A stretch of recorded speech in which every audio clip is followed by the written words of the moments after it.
morning and welcome back. This is World Talks coming to you live from Warsaw. I'm Sally Jastrzębska.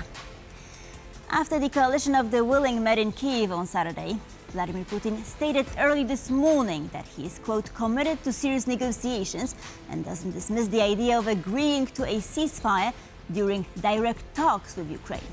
However, he's yet to respond to the 30-day truce that the UK and its allies have proposed. To dive into what this might mean and whether Russia is just stalling again, I'm here with Iuliia Osmolovska, Director GLOBSEC Kyiv. Good morning and welcome. Great to have you on. Thank you for joining. Good morning. So, what shall we make of Putin's response?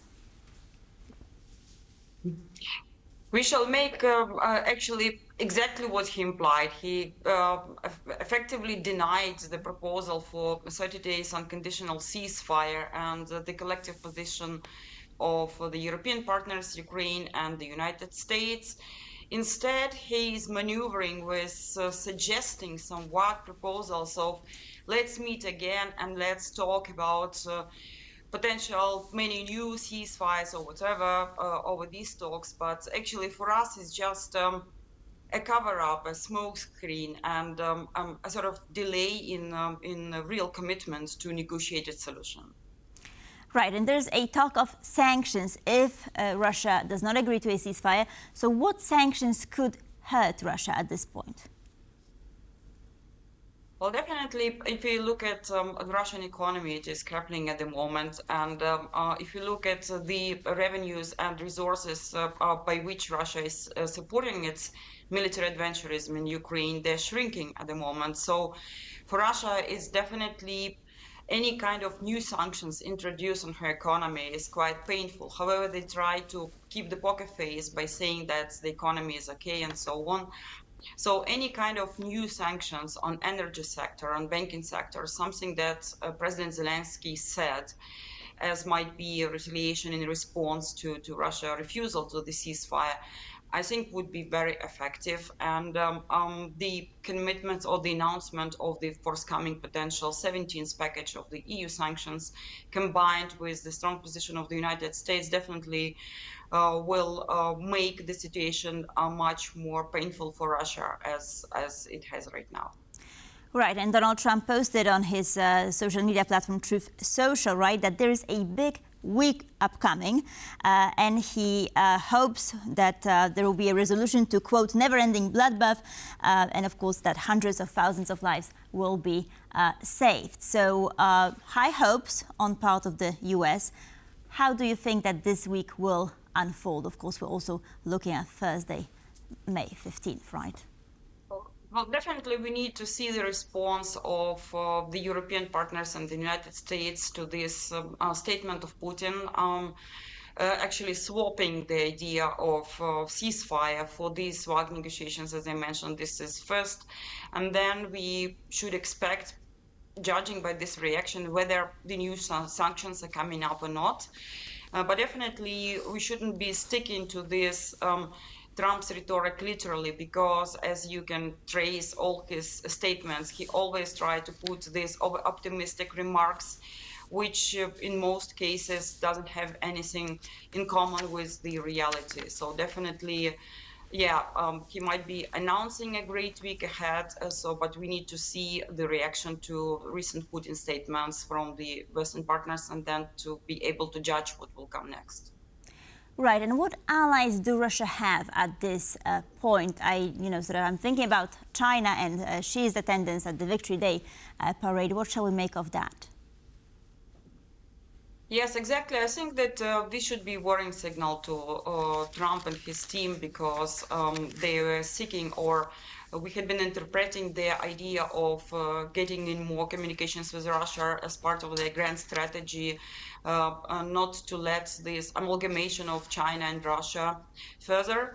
But strangely enough, we haven't seen any comments to this Xi Jinping visit to Moscow and the joint statement of Russia and China. The comments coming from the American side. I hope that they took this signal strongly and probably not commenting this publicly, but definitely we see the new kind of alliance emerging out of it, and definitely another public recognition of North Korean troops fighting on the side with Russia in Kursk region, something that came out in Putin's statement yesterday, where he officially acknowledged their presence. So I think it's already warning signs that the new alliances of assertive states with authoritarian regimes getting closer and closer. So definitely, I think this is the sign that America should take seriously. And what about countries such as Slovakia with Robert Fico's presence? I mean, can Europe be taken seriously if they can't even, bring Slovakia back into the fold, right, and make it behave the way the EU would like to? I think that Europe definitely should be taken seriously if we judge all these diplomatic efforts and the actions behind the coalition of the willing and the respective true leadership of the four leaders of the France, the UK, Poland, and Germany recently joined them and actually leading this coalition of the willing, and another 20 countries participating in online meeting yesterday. When it comes to the position of different member states, so definitely it's a challenge for the European Union how to overcome this trap of unanimity vote for foreign policy issues. So definitely there are ongoing discussions and seek for creative solutions how to actually make this more flexible and actually not to undermine the solidarity and the European Union grounding principles by the position of a particular countries. So I think it's still the question in process. Iuliia, and you're based in Kyiv. So how were the news of this 30-day ceasefire proposal received by inhabitants of Kyiv? How do people in Ukraine feel? Well, we definitely expected that Putin wouldn't be supporting this, and therefore, definitely we are looking very much at the potential reactions of the partners afterwards. And still, yes, we are prepared to have another air raids, a night drone, missiles attacks, as always. So basically, what Putin is trying to do by swapping the idea of these vague negotiations instead of a concrete ceasefire, it's actually try to use potential lasting attacks on civil population as a leverage in these potential negotiations. But the resilience of Ukrainians still remains high, so it was not something that we didn't expect from coming from Russia. And so, what is your take on what Vladimir Putin could do in the near future? I mean, what are you expecting to happen? Well, we definitely might expect another chain of intense attacks, missile attacks. Normally, if you follow the tactics they're using with each negotiations, they try to make the case very urgent for the other side to be more soft on imperfect agreements. Like if you remember Minsk talks, they had been followed with the severe hostilities in eastern Ukraine. So definitely this is something that we might expect of the next phase of these so-called negotiations. But definitely there is no trust to Russia and to Putin on that. And we're currently doing a survey with Ukrainian foreign policy experts, picking up the potential scenarios for the future. And I could tell you that none of them are saying that there should be a sort of reasonable ceasefire and peace settlement at the end. So nobody is trusting Russia, and basically the people are prepared for ongoing hostilities. Right. And one of the issues that Russia has is the fact that Ukraine could use this time, right, to better to rearm itself, to better prepare. And Friedrich Merz, he was speaking in Kyiv, and he said that Germany will no longer fully disclose, right, the kind of military aid that it's providing Kyiv with, and specifically, I believe he meant Taurus missiles.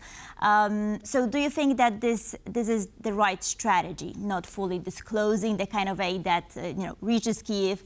And so, what's your take on that? Yes, I definitely think that we shouldn't be talking a lot, but we should be doing a lot. And to catch an adversary by surprise. But if getting back to all this, like putting conditions when he says, okay, let's be reciprocal on that. So if he is demanding no further supplies, so his military industry also should stop producing new military, and he has to stop buying the military equipment and ammunition from the other sides. And again, it's just interpretation of different meanings. If we're getting back to the core roots of the problem, when the conflict started, taking the Russian terminology. So for us, the core root of the problem is that Russia never was content with recognizing Ukraine as an independent country. So basically, if we are to eliminate the core roots, so Russia has finally to accept that Ukraine is a sovereign country in its internationally recognized borders, and then it's going to be a solution to the problem. Iuliia, so what could Europe do moving forward? I mean, given, for instance, that Vladimir Putin will not agree to a ceasefire, right, as he already implied. What steps can Europe take other than sanctions? Because, I mean, so far sanctions have proven to be quite ineffective, right? Well, from economic point of view, sanctions are definitely having cumulative effect. So if you consider the sources of Russia military campaign, so definitely the National Prosperity Funds they used heavily to support it has been drained fivefold since the full-scale invasion. Then we have the decrease in revenues coming from export of oil and oil products. And then we also have high inflation on the background of the rising military expenditures. So definitely Russians are very keen to have sanctions lifted, or at least partially lifted, before the economy collapses. And our economists predict that the galloping inflation and the severe worsening and deterioration in the economic situation might be observed already this autumn. So definitely what we need to do is not to consider any idea of lifting sanctions or even partially lifting sanctions, but also to consider stepping up and increasing them, because it's definitely impacts Russian economy, regardless whatever poker face they try to show that it doesn't have an impact. So sanctions do have an impact, and therefore it's important to keep them. And Iuliia, just to wrap up our talk, I wanted to ask you about your take on what Poland has been doing with Donald Tusk, of course, being in Kyiv on Saturday, and how do you view Polish support, and is Ukraine expecting anything else? Yes, of course. As I mentioned, the quartet of the European leaders and Donald Tusk included is considered to be pivotal, or the cornerstone of this coalition of the willing. And if we're getting back to the modernized vision of the old strategy, so there are a lot of talks about the potential neo-intermarium forming actually also in security and political realm, and for these processes the Poland role is indispensable. So definitely it's very important to see Poland as a partner, and we are very much relying on Poland as well. Iuliia Osmolovska, thank you so much for being with us this morning. Much appreciated. And thank you for watching World Talks. Please stay tuned for more here on TVP World.